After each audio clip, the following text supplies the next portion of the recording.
intercetta, ancora palla per Anello, il numero 10, Fagioli, fallo su di lui, il portiere in uscita, tocca il numero 8 e viene anche ammonito, ci sarà calcio di rigore.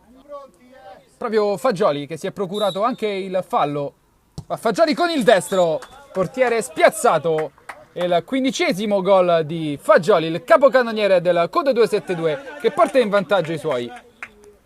Azione di prepotenza di Barbarella, palla per Fagioli che di tacco stava per sorprendere Cervellini.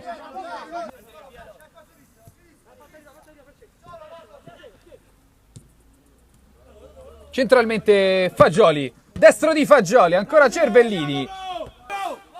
Anello va a battere il calcio d'angolo per il Code 272, manca pochissimo alla fine del primo tempo, cross basso, occasione per Fagioli. Fagioli, ancora lui, numero di Fagioli.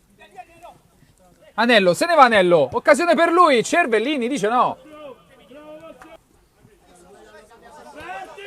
Riparte a grande velocità la Ruffa, c'è spazio, serve sulla sinistra, Fagioli, risponde ancora Cervellini, e serve Anello, palla per Fagioli che si accentra, ancora lui, occasione per Fagioli, siamo dentro l'area, Fagioli, 3-1, finisce qui il match, Code 272, doppio vantaggio, Fagioli, doppietta personale e 16° gol